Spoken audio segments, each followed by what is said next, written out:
Greetings and welcome to another Warhammer 40,000 Kill Team video, where today I'm going over the brand new starter set for Kill Team.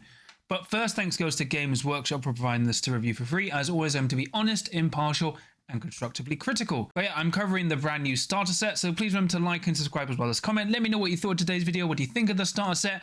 And remember, I've got a discount code at Crossfire Games down in the episode description below with an affiliate link, as well as an affiliate element games and a Patreon if you want to give me some more support. But yeah, let's get on with the video. So today I'm going over the brand new starter set for Kill Team, which is pretty cool. You know, it has the Angels of Death versus the Death Guard team. I'll be going through the contents, the kill teams, and what I think of the starter set, whether it's useful and like, is it actually better for new players or older players? So let's get on with it. So the starter set is pretty solid. I'm not sure of the price exactly at the time of recording, but I think it's going to be around £70. Opening up the box, it is quite big, and you get, well, obviously, Death Guard versus Space Marines, and on the back it shows you what everything you get inside, so you can always have an idea of what you're buying in case you just flip it around. But inside you get 7 Death Guard Marines, which are the Japanese Space Marine heroes. I think they were Series 3. And then you also get all the Strike Force Justian models, which are also the most recent Warhammer heroes. So this is actually really cool, especially if the price is around £70, considering both are around £45 separately. That's a really good deal. And considering like you really need the Justian models if you're running Angels of Death, that's really, really good. And the nice thing, at least with the starter rules, you get a full set of Death Guard Marines as your kill team. Although all the miniatures look really, really great, and it's finally nice to have them, hopefully in one easily, readily stocked, easy place to find. That is probably going to be in reprint, like printed for ages. Outside of the miniatures, you also get this poster with, actually, it's a double-sided poster, but you get these cut skulls that you can cut out and use as wound tokens, which is pretty good. Then you also get this envelope, and you know, I was thinking, oh, it's going to be like a 2D card flat board. Nope, you actually get a full-size game board, which is really nice. I wasn't expecting that. In all the starter sets we've had for Games Workshop games, the boards are usually just flat card. This is actually a normal card board, so it's a 22 by 30-inch board, which is really, really nice. Double-sided as well, so you have 2 different designs. Then you also get another envelope containing like all this flat pack MDF terrain. So there is a lot of dead space, but you have nice printed MDF terrain that you can either glue in with PVA glue or wood glue or whatever, or just slot in. And if you aren't, you know, keeping it in a dedicated storage box, you can always just slot it back in where it goes, so it all stores flatly in the box, which is really, really nice. And you don't really need to glue the terrain. It just fits together really well, as MDF does. And as someone who's been using printed MDF quite recently, the quality is really, really good and really nice to see. You also get the starter rulebook, which has the instructions and the scenarios and all the rules, everything you need to basically play in the box. And then you also get the starter token sheet, so you've got all the tokens. So you've got a card ruler, a card wedge, and then all the double-sided tokens you need, which should be enough for both players. And then also you get reference rules for the Angels of Death and Plague Marines, which I'll be going through later. These are just starter rules. These aren't the full kill team rules. I believe those will be available for full later on the Warhammer community website and Kill Team app. And then other than that, that's what you get in the box. You also get some like dice, tape measures, well, dice. So you can play a full game of Kill Team. You don't get clippers, but the nice thing is everything goes together without needing glue of any kind. You just need a way to cut the models off of the sprue. As I said, the terrain doesn't need to be glued together. So this is really good as a starter product. And as I said, if it's £70 or even a little bit less, that's very, very good. Really, really great value. Now, going through the starter rulebook, this is a bit weird. And this is where I kind of start to lose a bit of positivity over the starter set. Now, while it's really nice having a variation of rules, you're looking at this as like an introduction into Kill Team. So obviously they wanted to make it a little bit more easy to understand. One of my main criticisms with the starter set for the last edition of Kill Team was it wasn't really marketed as starter rules. It was like, I think the cover was the same, but it was really confusing if you're a new player, because you would play these rules and it'd be like, oh, if your terrain is taller than 2 inches, it's heavy, otherwise it's light.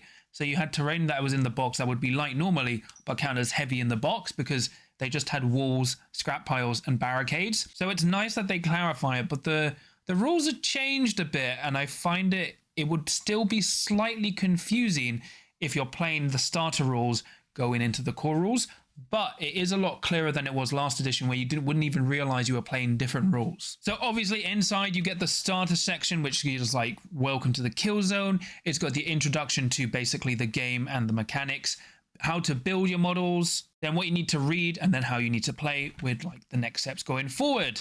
So obviously the first part is covering the lore and narrative of the game, like, oh, you know, like basically what Kill Team's about, which is a really good thing. And I like that it's the start, because a lot of people getting new to the game, especially if they're going around the starter set route, really get enveloped in the setting, which is nice. Nice to establish that, which is really, really good. Then you have the instruction guides for both kill teams. So it can show you how to remove them without sprues, or as I like to say, living dangerously. But please just use sprue cards. Find any wire cards would be really good as well. And then, as you said, you don't need glues to build them, which is really, really nice. The great thing about each model is they have different heads, so you can either have a bare head or helmeted head, which is really, really cool. And obviously helmets are better because they're cooler. Then you get a brief introduction about the Space Marines and the Death Guard, showing like why you should play each faction and what they basically do, which is always nice to see. And then with section 4, it goes on to explain basically the basics of the game. So it describes your operatives, what your models are, and what your kill teams are, as well as like, you know, what markers, dice, which is really, really useful, especially, well, if you're a new player. Then it goes over rolling dice, your token sheets, and then it goes over an introductory scenario called 1 Minute to Midnight. So in this introductory scenario, each player has 3 models. They have a deployment with a very easy how to win scenario, and then you basically just go from there. This is where it gets a bit confusing, but I kind of tolerate it as it's supposed to be. This is your first introduction into Kill Team. So you get your example rolls, and then it goes over assessing damage, rolling off, and basically kind of covering the gist. So it goes over how many dice you roll, what you need to hit, and how much damage that ends up resulting based on what your opponent rolls. So it goes into like melee and attack rolls. So this is where I say it gets a bit confusing. So in the example, you got, if the Space Marine Captain rolled more regular hits than the Plague Marine Captain, you deal 5 damage to the Plague Marine Champion for each extra hit you rolled. However, if the Plague Marine Champion rolled more regular hits than the Space Marine Captain, so this is non-crits, deal 4 damage to the Space Marine Captain for each hit you rolled. So you kind of, instead of rolling off and go like, I'm going to strike, you're going to block, it compares who rolls the most dice. And additionally, if the Space Marine Captain rolled more critical hits than the Plague Marine Champion, you deal 7 damage for each extra critical hit you rolled, whereas the reverse, your opponent will do 6 damage to you.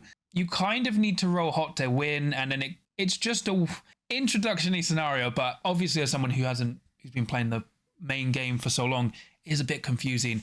Then you've got victory or defeat, which describes the examples. But as I said, this is just supposed to be an introductory scenario. Then after that, it goes more through the shooting, how your shooting works. And then it has another scenario, this time going over range damage, where the previous one was melee, which is pretty nice. And then this time with the shooting, it goes for more like selecting the weapon, selecting valid targets, rolling your attack dice, rolling the defense dice, then resolve the defense dice, and then inflicting the damage as normal. So shooting works as normal, melee doesn't. And then after that, it covers the basics of movement, control range, what a reposition is, what a dash is, how you control objective markers to win the game, as well as when you need to pick them up. And then it goes on to another scenario covering movement. And then quite similar to the melee scenario and the shooting scenario, this is all about moving and performing actions.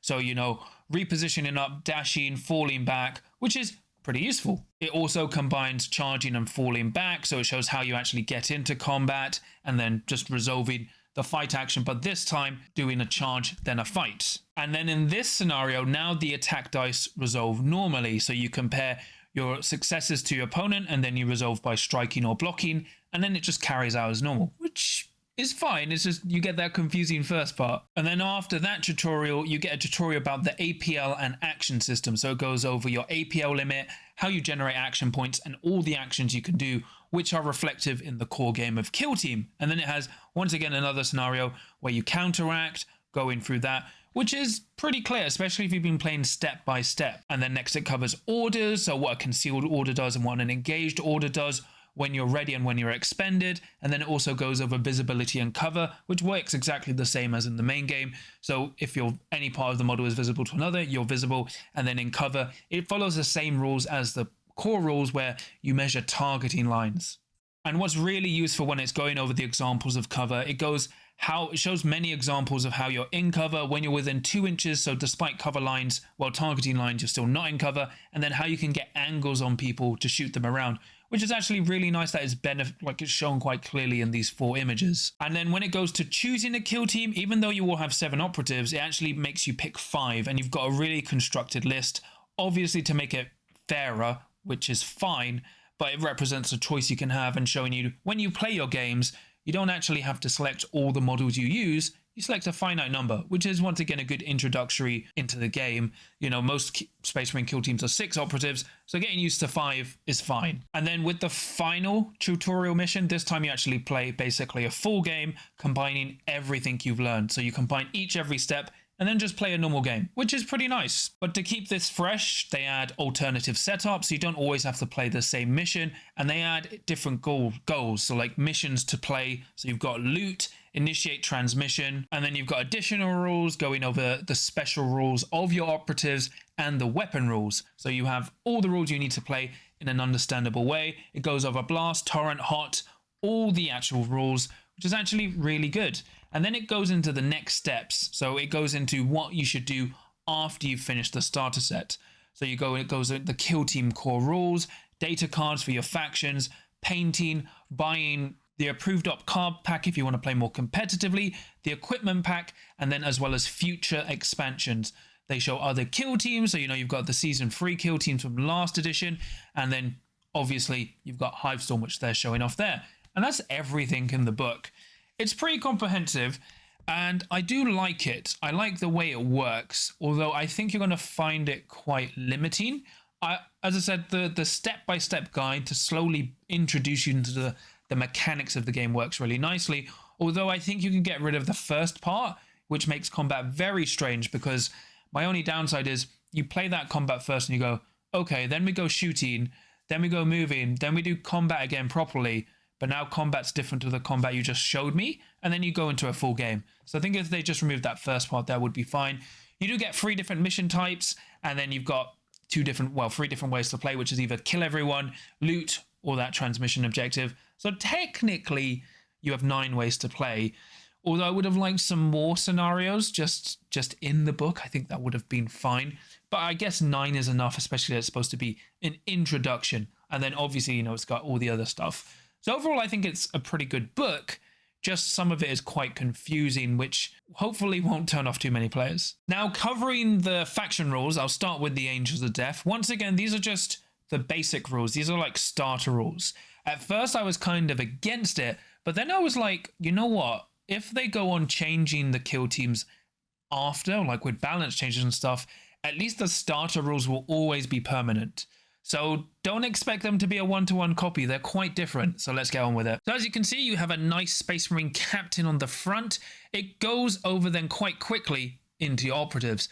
So you have the Space Marine captain who has 3 APL, a 6-inch move, 3 up save, 15 wounds. This is basically the same. So all your leaders are the same, whereas non-leaders have 14 wounds. So there's a Plasma Pistol and Power Fist, which is exactly as the core game. It has Shock Assault, so it can do 2 fight actions.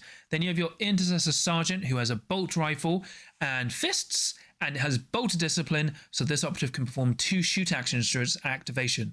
So you can already see they have less special rules, and each operative now can't just innately double fire or double shoot. They can only do what's on their data card. Then you have a normal Intercessor Warrior, which has your Warrior stat line, who has a Heavy Bolt Pistol and Chainsword, and it has Shock Assault as well, so it can just double fight. Then you have your Eliminator Sniper, who's a 3 up APL, 7-inch move, 3 up save, and 12 wounds.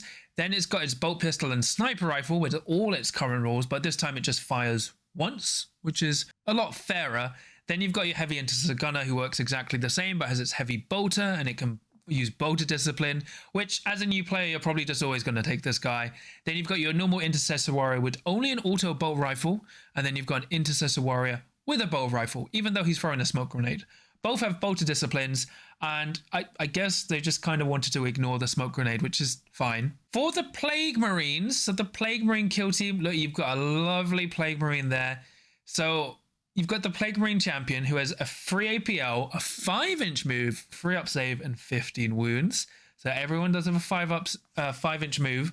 He's got a plasma pistol and chainsword. There's a plague sword. So the plague sword is 5 attacks, 8 non-freeze, 4/6 severe. So if you don't roll any crits, you can turn 1 normal into a crit. It's got disgustingly resilient, so whenever an attack dice inflicts damage on this operative, including as a result of the devastating weapon roll, on a d6, on a 5-up, subtract 1 from the damage inflicted to a minimum of 2. This is actually different to the Legionary one, as it works on both normals and crits, which is really good. Then it's got Shock Assault, so it fights twice. Then you've got your Plague Caster, who has the standard profile of the rest of your kill team, because there's 14 wounds. It has Entropy, which is 4 attacks, 8 non-freeze, freeze 7, range 7, saturate severe, which is a really nice vomit flamer. Then it's got Plague Wind, which is 6 attacks, 8 non-freeze, 2 free, saturate severe, torrent 2. Then you've got Corrupted Staff, which is 4 attacks, 8 non-freeze, 3, 5, severe, shock stun. So I guess to represent like the toxic nature of Nurgle, all their melee weapons have severe. It's got Disgusting, Resilient, and Plague Caster. So this operative can perform 2 shoot actions during an activation, but you can not select each weapon more than once per activation. Then you've got your Bombardier, who has a Blight Grenade, which is 4 attacks, 8 non-freeze, 2, 4, range 6, blast 2, limited 1, saturate severe. So it's a frag grenade with severe, which is nice. Then it's got a bolt gun and crack grenade, and then it's got fists. So it's got Disgusting, Resilience, and Bombardier, and it can perform 2 shoot actions during its activation. No, it doesn't have to be different. So technically it could throw 2 Blight Grenades or 2 crack grenades. So very interesting there. Then you've got your Fighter, who is a Flail of Corruption, which is 5 attacks, 8 non-freeze, 4, 5 brutal, severe, shock. And then it's got Shock Assault, so it can fire twice. Then you've got your Heavy Gunner, which is 5 attacks, 8 non-twos, 3, range 8, saturate, severe, torrent 2. And it can it's just got Disgusting Resilience, so it can't shoot twice. Then you've got your Icon Bearer with a Bolt Pistol and Plague Knife, which is 5 attacks, 8 on freeze, 3, 5 severe. It's got Icon Bearer, so it, for the purposes of controlling objectives, it counts as 1 APL higher. Then you've got your normal Plague Marine Warrior with a Bolt Gun and a Plague Knife, which is just 4 attacks, 8 on freeze, 3, 5 severe. And then you've got Disgustingly Resilient. Whenever an attack dice, it's unchanged and bolted discipline, so it can fire twice. So it's quite basic, but it gives us a hint at how the Plague Marine kill team is going to work in the core rules, because everyone has Disgustingly Resilient but improved compared to the Legionary version. That's actually really good. Everyone is 5-inch move to compensate, but if you're actually just on a 5-up minusing damage from every source, these guys are going to be quite tanky. Now, we don't have an idea of how the rest of this kill team works, because obviously the rest of their special rules aren't included, so it's kind of like a titillating tease. But as I said, we've got the basics to go off of this. The only thing it doesn't confirm is for the full rules, if you can build the kill team from Plague Marines, because the normal Angel of the Death kill team, you don't have to use the Strike Force Justian models. You can build from Intercessors and Assault Intercessors, but we'll see. As starter rules, it's really, really solid and looks pretty fun. Seems really balanced. And as I said, the great thing, because it's just their unique starter rules, if these teams get changed with their future rules, it doesn't affect the starter rules.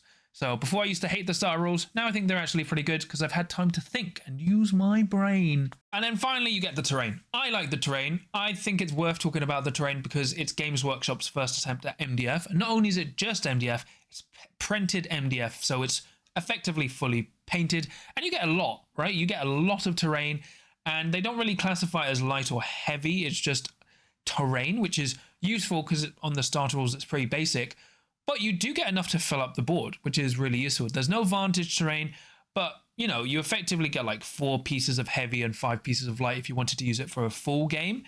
It's really useful, really, really nice.